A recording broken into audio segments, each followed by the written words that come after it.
Do you struggle with setting boundaries with your kids? Do you create rules and then when your kids start pushing back, you simply give in? This is what happens to so many of us, so many moms, so many parents. So today I just want to share one simple step-by-step process that I use when I think of creating new rules at home.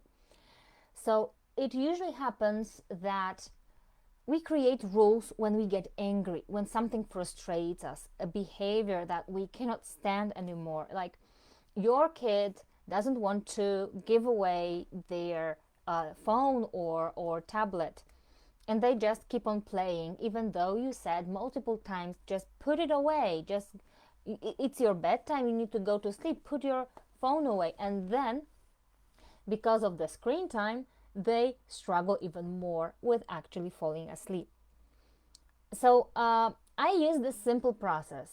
Uh, First of all, when we set rules and create rules, set boundaries, when we are in that angry, frustrated state, we create those rules out of anger, out of fear, fear of being judged, fear of being a bad mom, which is very difficult to deal with.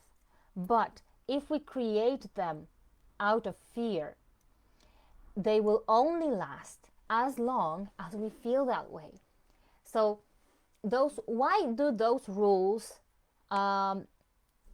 disappear with time? They disappear because the emotion that created them, the anger, the frustration, the fear, fades away. It fades away, so the rule disappears. So how do I make sure that the rules actually stick? How do I make sure that what I introduce at home actually serves us, serves me, serves my husband, serves my kids, and is for their good, not only not as a means to control them. So first of all, when I get angry or frustrated with some behaviors, just I write down what's going on. So step one is writing down. We don't create those rules when we get angry. So write down the rules, write down the situation, deal with the situation in the moment.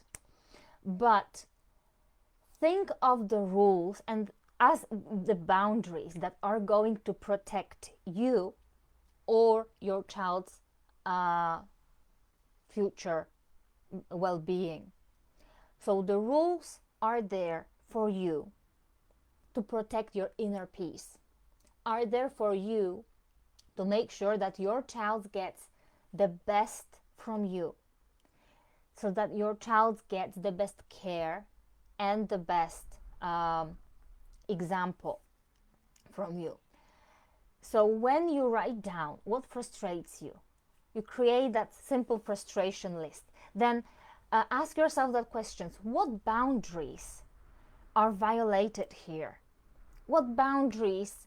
Why do I feel that frustration? Frustration informs us that some boundaries are being violated. So ask yourself that question: what boundaries are being violated here? Then, how can I make sure that this boundary is actually respected? So this is where we create the rule. Create the rule. And then ask yourself, does this rule come from any form of fear or anger? Or does this rule comes from love? And love might be the love of yourself, which is perfectly okay to have. We all need to have that self-love first if we want to share love with others, with our kids, with our families. So first of all, those boundaries are there for you, and then those boundaries are there for your family.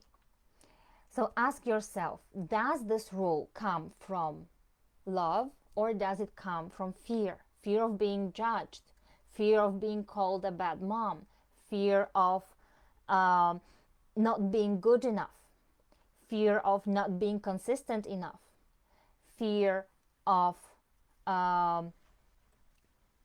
fear of being considered a bad person with what you do, or not being on top of everything. We do have those emotions. They are so deeply rooted. So when you find out that this rule actually comes from love, just make sure you know it. And when your kid asks, why should I put my phone away? Then you can explain, because if you use it for too long, you won't be able to fall asleep. And if you don't fall asleep on time, you will be tired in the morning. This is the point of view of love.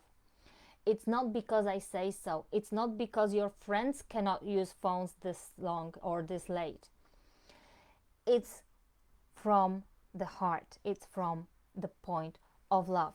Try it out and let me know in the comments. Come back to this video and let me know how it actually worked. I know it does work for me, and those rules actually stick. If it works for you as well, do let me know in the comments under this video. Thanks very much for watching, and see you next week.